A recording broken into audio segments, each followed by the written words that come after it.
Vamos começar então com o nosso assunto. Chamo aqui o professor Wilson, a professora Vanessa e a professora Morena para conversar um pouquinho com a gente aqui e fazer a gente entender o que significa realmente direito penal, direito civil e tributário. Vamos lá. Então, primeiro, boa tarde, Maia. Um prazer estar aqui com você, com todo mundo, Vanessa, Wilson, que mais do que colegas são meus amigos. É muito bacana a gente poder bater esse papo, esclarecer se existe uma rixa aqui entre a gente, né? E deixar claro aqui, acima de qualquer coisa, que a gente tem muito orgulho, né? Nós conversamos muito sobre isso. A gente tem muito orgulho de trabalhar na Uniguaçu, porque aqui nós somos um corpo docente. E quando a gente fala corpo, é porque nós realmente somos um só. A gente se apoia, talvez eu esteja já dando um spoiler, né? Sobre a questão da rixa, mas a gente se apoia, a gente torce um pelo outro. Nós estamos sempre juntos nos eventos, então é muito gratificante trabalhar aqui. Mas partindo aí para a tua pergunta, como que eu escolhi o direito civil? Na verdade, eu falo que eu não tive muita escolha. A minha mãe é defensora pública, sempre trabalhou com direito de família. Eu literalmente cresci na defensoria pública. Quando ela entrou, eu tinha 3 anos de idade.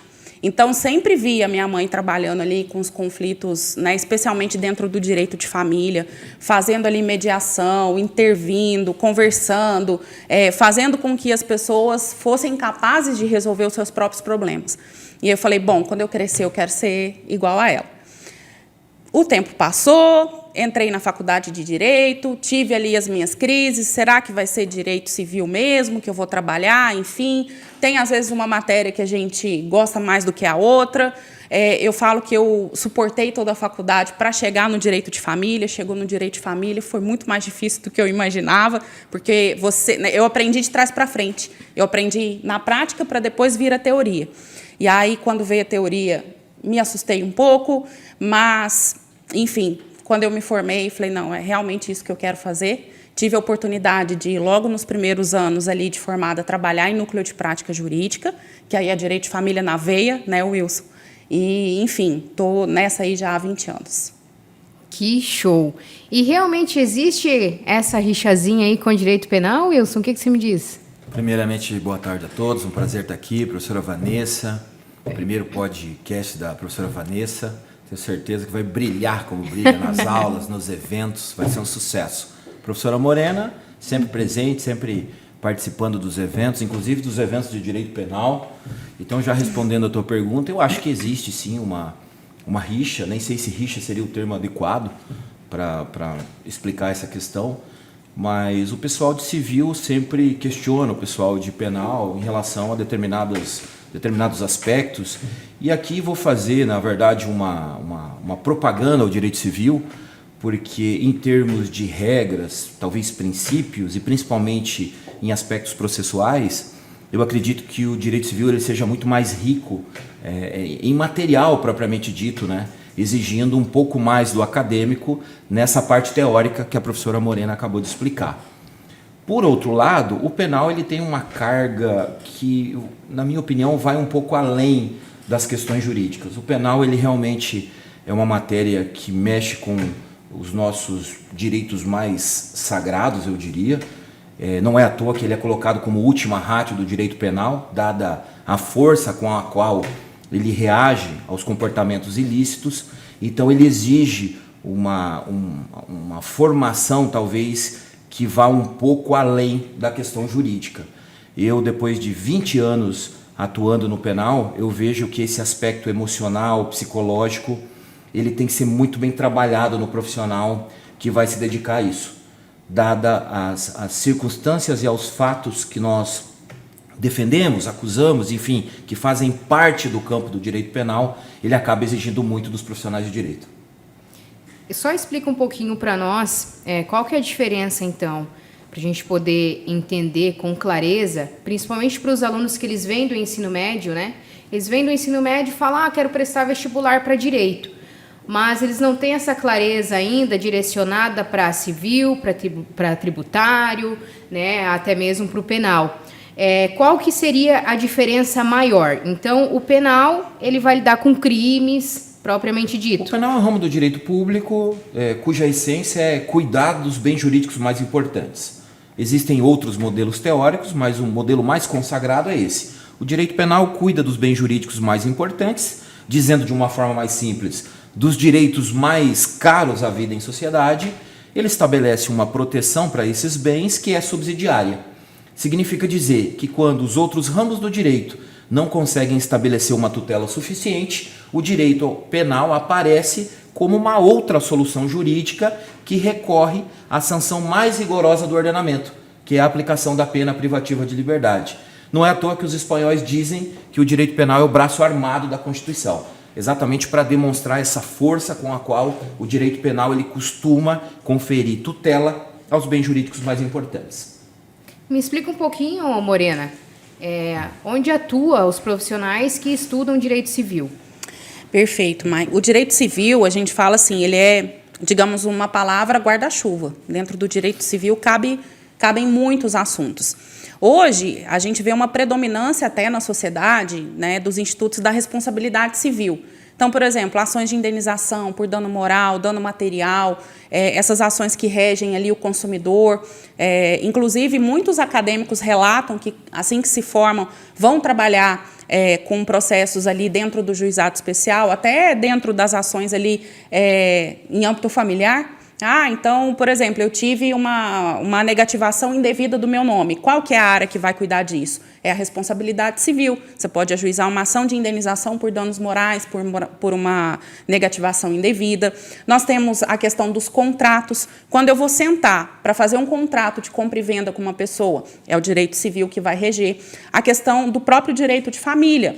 E o direito de família ele não serve só para divorciar as pessoas ou só para cobrar a pensão alimentícia. A gente tem um direito de família preventivo. Eu vou me casar. Qual é o melhor regime de bens?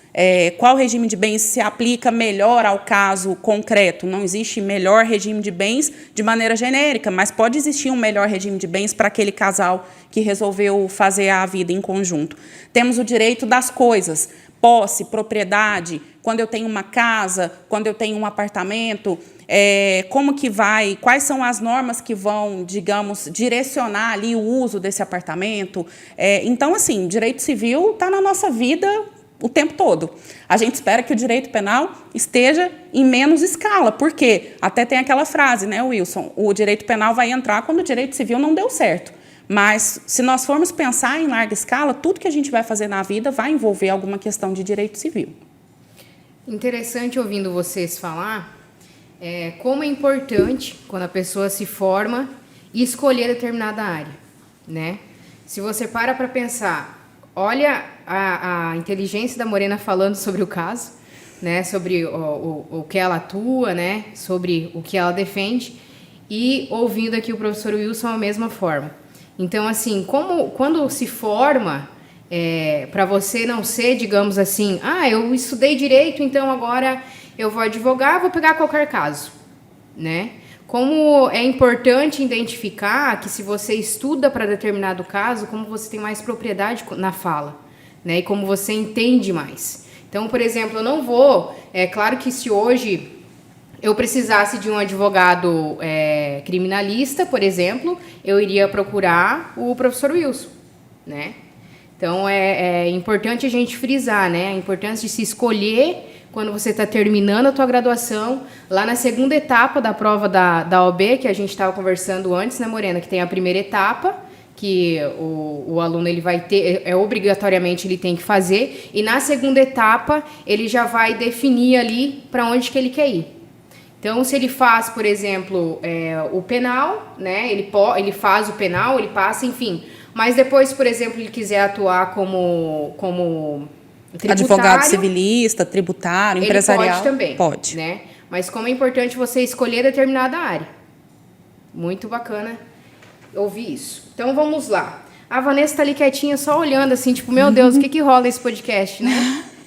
Então, é isso, Vanessa. É isso que rola, né? Seja muito bem-vinda. A gente vai fazer muitos podcasts ainda com você. Você no meio aqui dessa discussão penal, civil. Quando você entra dentro da sala, chegou a professora Vanessa, vamos falar sobre tributário. Como que é? Boa tarde a todos. Agradeço o convite dos professores, essas grandes pessoas que estão aqui. Além de profissionais esplendorosos, são ótimas pessoas. que eu tive o prazer de conhecer. Agradeço pelo convite. Então, o que eu faço quando eu chego na sala de aula? Me esforço para conquistar o coração dos alunos, né? Porque, na verdade, direito tributário, ninguém gosta de pagar tributo, né? Mas os alunos acabam gostando do direito tributário quando eles sabem que eles podem combater os lançamentos, combater as cobranças tributárias que eles entendem irregulares. Então, assim, também é uma forma de defesa de você, contribuinte, que agora deve estar fazendo imposto de renda, ou se não se descabelando, para tentar se desvencilhar dos impostos de renda, que a gente está aqui na época do final da declaração. Então, os alunos acabam gostando quando chegam nessa parte. Então, assim, direito civil, direito penal, todo aluno começa a se identificar com as matérias no decorrer da graduação. Então, ele vai ter uma afinidade, às vezes, com direito penal, em razão aí dos casos. É uma matéria envolvente, né, professor? É uma matéria interessante. Você sempre vai ver o caso de alguém que foi furtado, que foi roubado, né, um homicídio e não sei o quê. Então, assim, tem muito exemplo, é uma coisa envolvente. E depois ele vai indo, e vai caminhar para o direito civil, ele vai achar interessante fazer os contratos, né? Ele vai achar interessante, eu quero me separar, o que eu vou fazer? Então, ele começa a achar essa parte interessante também. E, no decorrer da graduação, ele vai se apaixonando por cada área, né? Alguns, eles realmente se apaixonam por uma área, ali seguem, outros vão tocando com a barriga aquelas matérias só para realmente... Né, porque finalizar. É necessário exatamente para concluir a graduação e também para a OAB e para alguns concursos a gente estuda porque é realmente necessidade, né? Mas alguns alunos mesmo assim acabam gostando de tributário, querendo atuar na área tributária, que também é uma área apaixonante, porque você consegue defender muita gente também nesse âmbito, né, da tributação. Que show, hein? Consegui entender um pouquinho de cada coisa. Agora eu quero que cada um defenda o seu. Quero briga. Aqui, vamos começar pelos homens? Vamos inverter a lógica? Vamos começar pelos homens. Wilson, eu sou uma acadêmica. Não sou acadêmica ainda. Estou chegando aqui e vou fazer o vestibular para Direito. E eu não sei ainda o que eu quero seguir. Por que eu escolheria penal? Bom, eu vou dizer o que aconteceu comigo e depois vou dar algumas razões para que, né, eventuais alunos, acadêmicos, escolham a disciplina. Primeiro, eu entrei na faculdade de Direito muito jovem. Fiz essa faculdade em Foz, quando, na verdade, o meu desejo era ter saído de Foz, mas por questões familiares eu acabei optando em ficar com a família, então entrei na faculdade de Direito, que também não era a minha primeira opção. Depois de um tempo na faculdade de Direito, como tantas coisas na minha vida, eu percebi que aquilo ali era realmente a oportunidade que eu tinha na minha vida. E a partir de então eu me agarrei de tal forma ao curso de Direito e não soltei mais. Me dediquei realmente, estudei, tive uma oportunidade fantástica, já falei isso aqui em outros momentos, de conhecer um promotor de justiça na época, que era promotor com atribuição na primeira vara criminal de Foz, que foi um verdadeiro professor para mim. Ele era muito inteligente, ele tinha uma bagagem de anos de Ministério Público, e à medida que eu fui trabalhando com ele, era como se eu estivesse fazendo uma outra faculdade, mas uma faculdade voltada especificamente ao direito penal e ao processo penal, dado ao talento que ele tinha, a inteligência que ele tinha para atuar nos processos. Ele realmente, já falecido, o Dr. Cândido Furtado Maia Neto, ele era uma pessoa diferenciada. Ele era um ser assim iluminado. A capacidade que ele tinha de articular no processo penal era uma coisa que na faculdade não se aprende. E eu terminei a faculdade tendo esse professor me orientando quase como uma orientação particular. E eu me lembro como se fosse hoje. Ele disse para mim: Wilson, no começo da tua carreira profissional vão aparecer muitas coisas. O que eu indico para você é especialidade. E foi isso que eu fiz. Mesmo ele tendo ido embora para Curitiba, já como procurador de justiça, eu segui os conselhos do meu orientador e procurei me especializar em direito penal. Passei a trabalhar numa penitenciária, que eu diria é o melhor laboratório para quem decide advogar no penal, e fiquei ali durante 12 anos, trabalhando dentro de uma unidade penal. de modo que é difícil você colocar uma situação prática para mim de direito penal que eu já não tenho enfrentado, dada a quantidade de processos que eu tive a oportunidade de fazer, de atuar como advogado. E isso foi me moldando para o direito penal. Foi moldando a minha carreira, foi me especializando dentro do direito penal, até que com 25 anos de idade eu comecei a dar aula. E não foi por coincidência, eu comecei a dar aula de direito penal. Então foi uma carreira, já que se estende por mais de 20 anos, voltada ao exercício da advocacia na matéria de direito penal.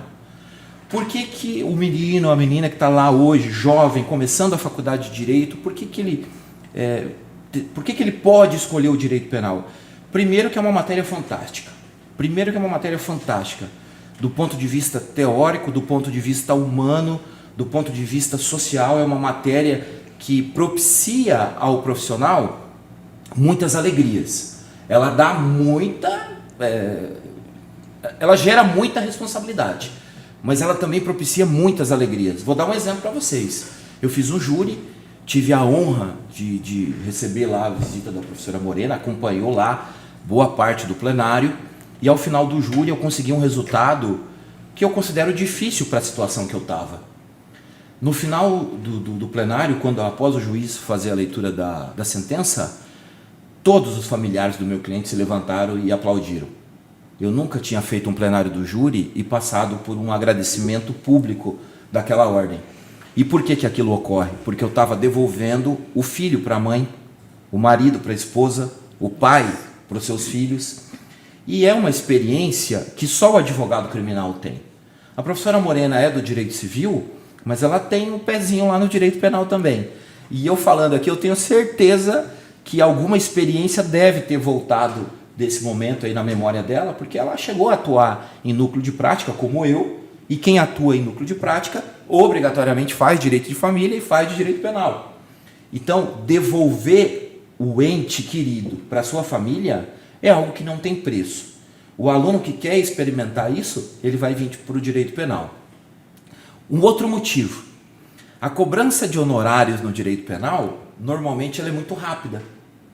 Significa que o advogado ele vai receber os honorários, via de regra, rapidamente. Muitas vezes, uma boa parte desses honorários no ato da contratação. No direito civil, isso pode até ocorrer. Mas, normalmente, no direito civil, vou deixar para a professora Morena explicar isso e também para a professora Vanessa explicar no direito tributário, esses honorários eles são plantados e depois de um tempo, que às vezes se estende, né, tempo razoável, é que você vai receber os seus honorários. É bem verdade que normalmente o montante recebido no direito civil muitas vezes supera o do direito penal. Mas para quem está começando, às vezes a viabilidade financeira do escritório ela é melhor atendida por aqueles honorários que você consegue receber rapidamente. Então, assim, para mim foi uma questão de pessoal, eu me apaixonei pelo direito penal, tive a oportunidade de conhecer esse professor que verdadeiramente me encaminhou nessa questão profissional, e eu diria para aquele que está começando, pelo menos essas duas razões. Teria mais, mas eu gostaria de ouvir a professora Morena agora vendendo o peixe dela, e a professora Vanessa também. Não, antes de tudo, eu estava ouvindo aqui o professor Wilson falar, e realmente falei isso ontem para os meus acadêmicos, durante uma aula de direito tributário, como é importante o primeiro contato do acadêmico, esse primeiro contato com o estágio, às vezes, com alguma profissão específica, vai acabar direcionando ele para uma determinada área. Porque você vê o dia a dia daquilo. Então, ou você ama, ou você odeia, ou você vai para outra área. Exatamente pelo fato de você ter essa convivência dia a dia, da realidade, de às vezes ser difícil, de às vezes você querer desistir mesmo, né? E das dificuldades e das coisas bacanas que você sente em estar exercendo essa profissão aí com esse profissional. É muito de extrema importância onde você faz esse seu estágio, né? Porque do mesmo modo que o professor Luiz estava falando, eu também, quando eu fiz estágio na época do fórum, né, isso me levou muito ao direito público, a esse atendimento ao público, a essa necessidade de querer realmente ajudar as pessoas. Porque quem vai parar num fórum, normalmente não está feliz, né? Precisa resolver alguma coisa da sua vida. E você aí fazendo direito, com certeza vai estar podendo ajudar essas pessoas. Então, direito também não é só honorários, não é só isso. Tem muita coisa que você realmente agrega na vida, resolve a vida. E como é bom. Doutora Morena, eu tenho certeza que ela vai poder explicar melhor isso, como é bom quando as pessoas conseguem solucionar os seus problemas. Principalmente quando a pessoa se divorcia, não é, Morena? Sim, com certeza. E é muito bacana, assim, porque vendo os dois falarem, a gente vê o brilho no olho. O amor, né? O amor pela profissão. Então, assim, essa é a síntese. Essa é a síntese. Você tem que trabalhar com o que faz o teu olho brilhar. Porque o que acontece? Vai ser fácil? Não, gente, é desafiador.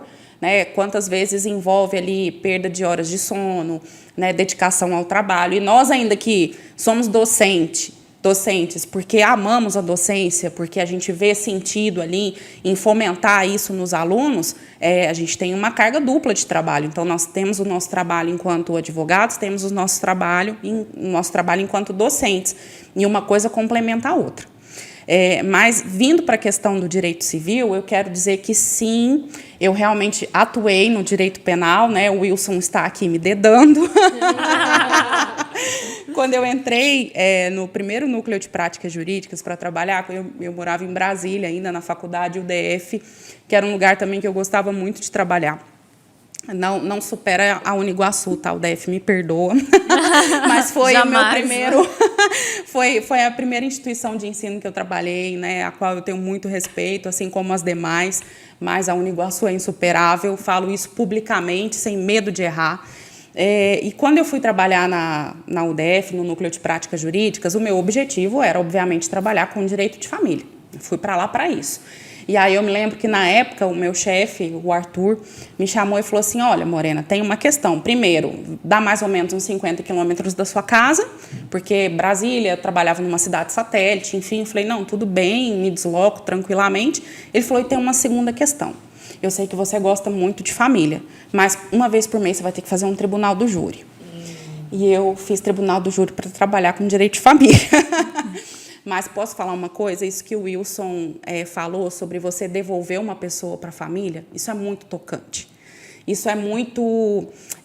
não tem preço, assim. Isso é algo que, quando a gente vivencia essa experiência, realmente marca, realmente toca.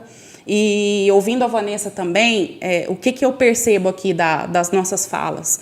Que, independente de qualquer coisa, a gente tem uma vocação de ajudar as pessoas. Seja ali a dificuldade que ela está passando. E uma coisa que é muito bacana no direito penal, as pessoas têm preconceito. Eu vou trabalhar com bandido, vou trabalhar com uma pessoa... Exato. Todo mundo tem direito à defesa. Todo mundo tem direito a se explicar. Todo mundo tem direito a ter um advogado. As pessoas têm que ser tratadas com dignidade. Então, um advogado penalista trazer isso, né, para a pessoa, olhar dentro do olho da pessoa e falar, vem aqui que eu vou te ajudar. Eu quero que você tenha uma pena justa, não tem preço. Mas falei muito bem do penal, agora eu vou trazer aqui para o civil. Por que eu gosto de civil? Eu penso que, primeiro, o direito civil ele tem uma característica muito bacana, que é de organizar a vida das pessoas. Então, se você vai comprar uma casa, você faz um contrato bem feito, você contrata um advogado que é especialista, porque o direito civil ele tem essa característica. Como ele tem muitos setores, você pode se especializar em apenas um setor ali dentro do direito civil. Então, a gente tem pessoas que são especialistas em elaborar contratos. Se você vai contratar uma pessoa para fazer o teu contrato ali de compra e venda e ele vai fazer bem feito, pode ter certeza que você não vai ter dor de cabeça. Você vai fazer um planejamento familiar, contrata um especialista, você não vai ter dor de cabeça. Então, o direito civil, ele permite você organizar a vida das pessoas, né, para a gente não ter problemas tributários depois, para a gente não ter problemas dentro do direito penal. E aí, falando da minha área especificamente, uma coisa que me encanta dentro do direito de família é essa recomposição familiar, independente do modelo que aquela família vai passar a seguir. Porque eu falo o seguinte, quando um casal se divorcia, aquela família não está desfeita, ela mudou de configuração, principalmente se você tem filhos. Então, você tem um ex-marido, uma ex-mulher, você não tem ex-filhos. aquele pai, aquela mãe, eles vão precisar conversar, eles vão precisar aprender a dialogar de uma outra forma, mas eles não vão deixar de ser uma família.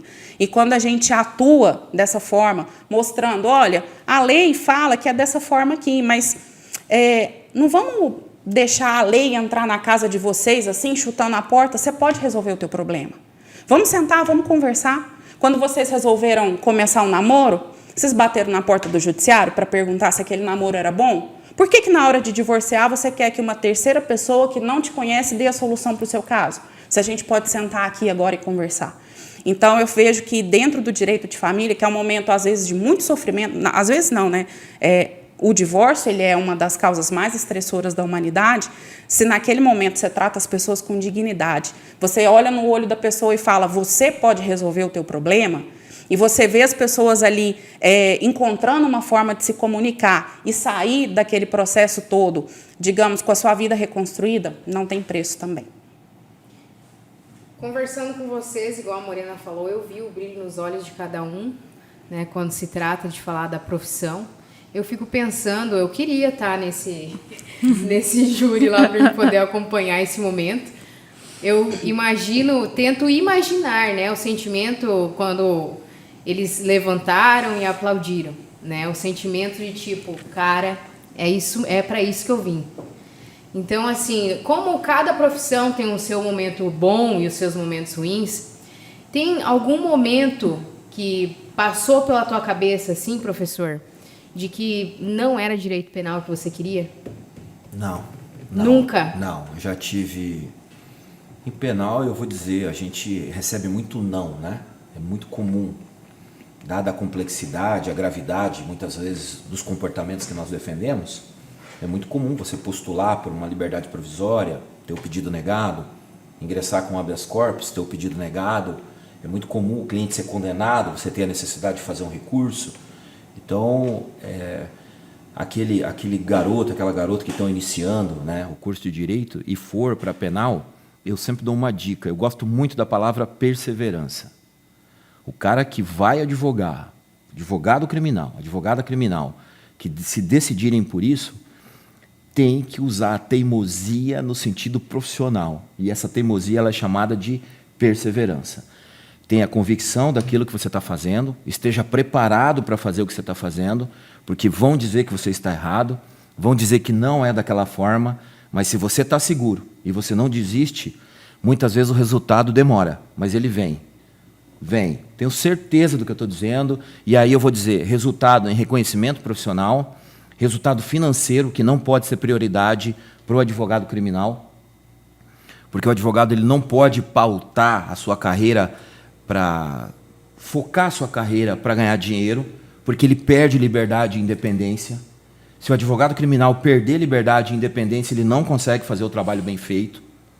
Então, coisas que o advogado não pode negociar são essas. Se ele tem conhecimento, se ele está preparado para fazer aquilo, se ele é perseverante, eu tenho certeza que o resultado vai ser muito bom. E o que nós fazemos aqui na Uniguaçu? Nós não mostramos só um caminho de flores, não. Nós mostramos a realidade. Por isso, os alunos aqui do primeiro período vão assistir o júri lá. Eles vão lá perceber que não é brincadeira fazer um tribunal de júri. Ficar 12 horas totalmente concentrado, totalmente ligado num procedimento. 12 horas a fio, praticamente direto, ligado no 220, exige do profissional. E o nosso aluno vê isso lá. Nosso aluno vê como o professor trata situações reais. Não são todas as faculdades que fazem isso. A professora Morena já tem experiência de outras faculdades. A professora Vanessa também. Não são todas as faculdades que fazem isso. De pegar o professor, arrastar uma turma para um tribunal de júri e se expor. O tribunal de júri é uma exposição enorme. É uma vitrine que pode dar muito certo e muito errado. Você tem que estar muito seguro do que você está fazendo. Quando a professora Morena organiza uma audiência aqui, tem que estar muito segura do que está fazendo. Porque é aquilo que o nosso aluno vai enfrentar na prática. E eu sempre digo para o nosso aluno, na prática não tem tempo de ir na biblioteca, não tem tempo de consultar o código. É você, é o seu conhecimento, é a sua capacidade de raciocínio de resolver aquele problema. Então, o que nós procuramos aqui? Efetivamente, preparar o nosso aluno. Preparar o nosso aluno porque é uma verdadeira luta, é uma luta diária. né? Sobral Pinto diz: a advocacia não é uma atividade para os fracos. Isso que eu ia Se falar. existe uma frase mais bem feita que essa para definir o exercício da advocacia, eu desconheço, porque realmente é uma luta diária. E eu tenho certeza que todos que estão aqui, todo o nosso corpo docente tem essa percepção, e todos nós procuramos preparar o nosso aluno para que o nosso aluno saia preparado para esse embate. Eu acho que depois desse podcast ninguém mais vai falar que o advogado é caro. Jamais. Jamais vai falar que o advogado é caro. Você sabe que isso é interessante, porque até para que o aluno... Eu tinha essa dificuldade. Eu não sabia cobrar quando eu comecei a advogar. Eu acho que até nisso o nosso aluno, percebendo essas dificuldades, ele vai ter uma condição melhor de avaliar o preço do seu trabalho. De não tenho entender dúvida. o valor que ele tem, né? Exatamente. O valor do trabalho que ele está fazendo, né? E aqui, né, deixar registrado aqui o nosso chefe, que é o Carlos Henrique Eng, que tem, digamos, uma sensibilidade incrível de proporcionar esses eventos, de fazer realmente esse corpo docente ser unido e a gente poder... Quem ganha com isso? Claro que a gente ganha também, a gente vai para os eventos e o fato de nós estarmos juntos, enfim, é sempre muito bom, é uma oportunidade muito gratificante, mas para os alunos terem, né, um coordenador com a postura do Carlos, que incentiva... Eu falo o seguinte, aqui na Uniguaçu, você traz um projeto, ele vira um projetão. Então, você traz uma ideia, eles abraçam a tua ideia e quem ganha com isso é o aluno, né? Esse final de semana, nós tivemos em Matelândia um evento organizado pela Vanessa, um apoio total ali do Carlos, o corpo docente ali, o júri, o Wilson vai fazer júri, vai todo mundo atrás, né? Então, a gente vai ter o nosso congresso em agosto, Congresso de Direito, todos os professores unidos, reunidos, ali, motivados a fazer esse trabalho. Para quê? Para que a gente possa oferecer para os nossos alunos todas as experiências, em todas as áreas. Então, esse registro aqui ele é indispensável, né? Que a gente tenha um coordenador maravilhoso que propicia isso, que nos incentiva, que nos apoia, que nos joga para cima e permite que o aluno tenha, digamos, um cardápio para ele escolher o que ele vai fazer. Exatamente. E até porque a gente também tem essa liberdade, como professor, de poder trazer para o aluno toda a prática, toda a nossa vivência, né? Ali na hora de passar o conteúdo, olha, nesse caso aqui, vocês podem optar por essa saída jurídica, nesse caso por outra saída jurídica, e na prática funciona assim. Eu acho que a gente traz muito isso para os alunos, e nesses eventos que eles atendem diretamente a população, eles sentem, né, as necessidades ali da população e vê como é difícil também a advocacia, que isso não é assim, só fazer no grosso modo, fazer um papel ali, levar lá no juiz que está tudo resolvido. E eles veem como às vezes é difícil e aquilo demanda realmente um estudo, um raciocínio ali no momento, né? Então, assim, esses eventos são fantásticos. Durante o final de semana passado, o pessoal teve contato também com a população, os alunos, os professores ali ajudando. Olha, nesse caso, a melhor solução seria essa, né? Então, assim, isso é muito importante para os acadêmicos. E eles realmente têm a prática diária, né? Em cada aula, em cada evento, do contato realmente da advocacia, o que é a advocacia na prática. E não só a advocacia, né? Eu trago uma experiência da Procuradoria, a Morena, experiência da advocacia, a gente tem promotores, temos juízes no corpo docente, a gente sempre busca trazer também esses professores que vêm de fora, em cargos diferentes, para eles verem essa vivência também, né? Então, não é só a nossa vivência, mas é óbvio que a gente deixa a nossa marquinha lá em cada coraçãozinho que a gente atende aqui na faculdade, né? Só pegando um gancho, eu cheguei a dar aula aqui, uma aula conjunta, eu, um promotor de justiça e um delegado de polícia. Nenhuma instituição que eu tenha conhecimento, nenhuma propicia isso para o aluno. De você ter o posicionamento de um advogado, o posicionamento de um delegado e o posicionamento de um promotor de justiça no mesmo momento, trabalhando o mesmo ponto, dando versões que cada um carrega em anos de experiência profissional. Então, isso que a professora Vanessa falou, que a professora Morena acabou de relatar aqui, a Uniguaçu, ela recebe a nossa ideia e potencializa isso. E isso tem dado um lastro de atuação para cada um dos professores incrível, realmente incrível. E quem sai beneficiado de tudo isso é o aluno, que tem a possibilidade de sair com uma formação sólida e poder enfrentar esse mercado, que é um mercado realmente que exige muito do profissional. Não, e como você citou, né, professor, a importância, por exemplo, que foi o teu professor na tua vida, né? Por mais que ele já seja falecido, a experiência que ele transmitiu para você estar hoje na posição que você está. Então, a mesma coisa acontece com os nossos alunos. Eles entram ali no primeiro período e eles tomam uma maturidade que quando eles estão ali no segundo período, eu percebo isso quando vou conversar com eles. No primeiro momento, eles vêm com o ensino médio, eles fazem o teste de perfil comportamental para começar a entender qual que é o tipo de perfil dele, né? Se é para a área de exatas, enfim.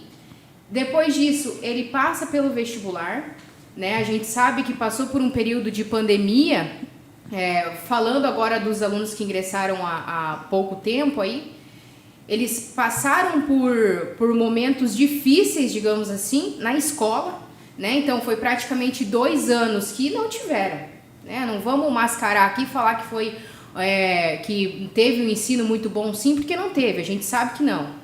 E depois de tudo isso, bum, eles caem na faculdade. E aí eles ficam perdidos. Porque assim, eles perderam aquela base do ensino médio, né? E para os outros que não perderam, é normal você vir do ensino médio com aquela mentalidade de que faculdade tem que ter um barzinho na frente e é curtição, é a melhor fase da vida. Depois chega no segundo período, o cara acorda. E aí, quando você vai conversar com eles, eles já têm uma outra visão. Eles já estão falando como o professor fala em sala, por exemplo. Eles já vêm conversar com você com outra postura. Como o professor é o espelho para o aluno. Na questão de, não só de aprendizado, mas na questão de decidir a vida que ele quer seguir. Né? Então, a importância que vocês têm em sala de aula. E a gente percebe isso nos nossos alunos porque eles falam abertamente. E a gente nem precisa divulgar o vestibular. Porque quando se trata de ingressar um novo aluno, eles falam bem assim, cara, tu tem que conhecer o professor, tu tem que conhecer aquela professora lá. Os caras são muito bons. Vem alunos de fora, de outras instituições, que se você for parar para analisar, pela sociedade o cara vai vir por financeiro. Não, primeira coisa que ele fala, cara, eu vim aqui porque me falaram que tem um professor aqui, cara, que ele é maravilhoso. Então, assim, a experiência que vocês estão passando para os alunos. E eu sei que depois que vocês chegam em casa e tiram o terno e tiram a gravata, tem um ser humano por trás. Eu sei que o psicológico de vocês também deve ser abalado. Como que vocês lidam com isso? O antídoto para isso é fazer o que ama. Porque não vamos negar, a gente cansa, a gente se cansa, né? Nós temos uma rotina realmente puxada. Mas eu falo o seguinte, você vê sentido no que você está fazendo? Você faz o que você ama? Você sente o seguinte, eu estou fazendo aquilo que eu me propus a fazer antes de nascer? Aí você deita, dorme, aquele cansaço fica ali. E na verdade... E no outro dia você segue. E na verdade a gente até às vezes volta da faculdade mais animado que saiu de casa. E às vezes não consegue nem dormir porque você quer ficar pensando na aula que vem, eu vou fazer tal coisa, porque isso aqui é legal, porque a gente realmente se anima, se empolga, né? E ter contato também com os acadêmicos é muito gostoso, porque você troca, é uma troca de energia, uma sinergia muito legal. E sem contar, assim, o professor tem meio que a alma de acolhimento, né? Então, a gente não vai lá só para passar o conteúdo, a gente não está lá só para realmente transmitir o que a gente sabe, a gente está lá também para acolher. A gente sabe quando o aluno está com problema, a gente sente quando o aluno está com problema em casa, está com problema financeiro, né? Então a gente conversa, a gente acolhe. Então o trabalho do professor não é só passar conhecimento, o trabalho do professor também é acolhimento. E quando você consegue ajudar os alunos, isso é impagável. Não há dinheiro que pague você conseguir ajudar uma pessoa em qualquer situação. Você lida com sonhos, né? Sim. Com sonhos. Você lida com aquela pessoa que às vezes saiu de uma família que ele é o único cara que vai conseguir se formar. Acontece. Acontece muito, muito.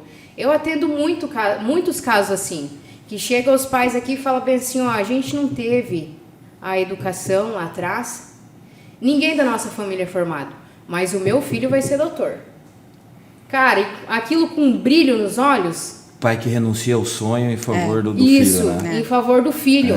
E assim também como tem muitos alunos que às vezes não tem esse apoio da família, que trabalha e trabalha muito, entendeu? Que às vezes dorme 4 horas por dia, porque tem muitos casos de alunos assim. Por isso que nós somos uma instituição que tem somente o período noturno. As pessoas perguntam, mas por que não abre de manhã? Por que não abre de tarde?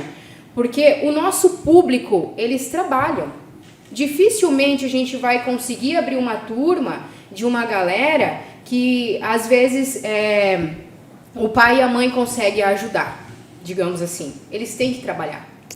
Então, essa vontade que eles têm de vir para a faculdade, de finalizar o curso e falar, mãe, eu sou doutora agora. É muito bacana você ver eles se formando, você participar de uma formatura, olhar para eles e falar bem assim, cara, eu te ajudei a chegar aí. Então, eu acho que esse papel de vocês deve ser assim, não tem palavras para descrever. Deixa eu pegar um gancho aqui, a professora Morena falou, e é uma grande verdade, fazer o que gosta é essencial para suportar as dificuldades do dia a dia. Nós passamos muito tempo trabalhando para desempenhar atividades que não sejam, né, da nossa opção, do nosso gosto. É muito ruim você fazer tantas horas aquilo que você não gosta. Então o trabalho acaba sendo um prazer, né? Mas é óbvio que na condição de seres humanos a gente tem um limite. Ontem eu falava com a professora, estou cansado e tal. Hoje já está diferente. Já estou me sentindo renovado, exatamente porque eu sei que eu venho para cá, eu sei que eu venho dar aula, eu sei que eu venho para o núcleo, eu venho advogar. Então, como eu venho fazer coisas que eu gosto de fazer, isso acaba sendo um estímulo e não um peso. Porque se isso se tornar um peso, o profissional ele adoece, ele não tem condição de suportar esse ônus. Agora, o que você falou, participar da evolução dos alunos é algo incrível. Eu vou te dar 2 situações aqui, recentes. O Adriano, que trabalha comigo no núcleo, e a Jennifer, que é a mais recente estagiária do núcleo. Nós fizemos um júri simulado, e os 2 são altamente tímidos, têm uma dificuldade enorme de se expressar em público. E eu treinei eles para o júri, e treinei de uma forma dura, como realmente o júri é. Quem assistiu o júri não reconheceu a Jennifer, não reconheceu ela. Talvez o Adriano não tenha sido tão expressivo, mas quem conhece bem sabe a dificuldade que ele teve que enfrentar. Você vê o antes e o depois e saber que o teu dedo está ali e que você levou aquela pessoa para um lugar melhor, não tem o que pague isso. É um filho, né? Não, é um filho. A gente comentando aqui antes, Vanessa ainda não é mãe, Vanessa, né? Não. Mas você tem vários filhos aqui. Tenho. É minhas crianças, né? Eu falo para eles às vezes, vocês são minhas crianças, porque esses dias eu trouxe pirulito para eles. Professora, não sei o que, vocês são minhas crianças. Aí... E é muito bacana essa força conjunta, né? Você falando aí da questão de todo mundo trabalhar durante o dia, e a gente tem essa sinergia, porque nós também trabalhamos, e aí às vezes a gente entra em sala de aula e brinca com eles, vamos para o 3º turno. E aí o que acontece? Está todo mundo, sim, exausto, vamos falar a verdade, você trabalhou de manhã, você trabalhou à tarde, a hora que a gente entra em sala, que a gente se olha e fala, vamos para o 3º turno, e aquela aula começa a acontecer, parece que renovou. A Adriana, nossa colega, né, ela sempre fala isso, ela fala, eu tenho um dia cansativo, eu estou ali às vezes desgastada, enfim, eu entro no carro e falo, nossa, como vou dar aula hoje? Quando eu chego na faculdade, eu me encho de energia, a gente olha, né, para os olhos dos amigos, a gente olha para os olhos dos nossos alunos, exatamente, e a gente sai daqui e fala, é mágico, é mágico. E é mágico por quê? Porque aqui nós temos professores, nós temos docentes que fazem o que gostam. Ninguém está aqui dando aula porque, vou ali dar aula. Não, a gente dá aula porque a gente gosta. E os professores que dão aula aqui, eles são especialistas naquilo que eles dão aula. Né? São professores que colocam a mão naquilo que estão ensinando para os alunos. Então, fica coerente, fica gostoso, fica muito, muito perfeito. Então, gente, quem não conhece a Uniguaçu, por favor, venha conhecer. Mais tempo, vestibular de inverno aí. é isso, gente. Viu como fluiu, Vanessa? Pois é, né? Fluiu, né? Não, mas é que a gente... Sucesso, Vanessa. Meu Deus, Vanessa. A gente tava até pedindo chimarrão aqui, a gente tava ficando, né? Né? Vamos Show embora. de bola. Faltou os nossos alunos aqui para poder conversar um pouquinho, mas vamos fazer um próximo podcast aí, já deixo no gatilho, ó. Próximo podcast aí com os nossos alunos. Com certeza, Né? com certeza. Certeza. Vamos Show. ouvir o que eles têm para falar. Com certeza. E eles têm muito para falar, hein? Muito para falar. São especiais, assim como vocês também são especiais para Uniguaçu.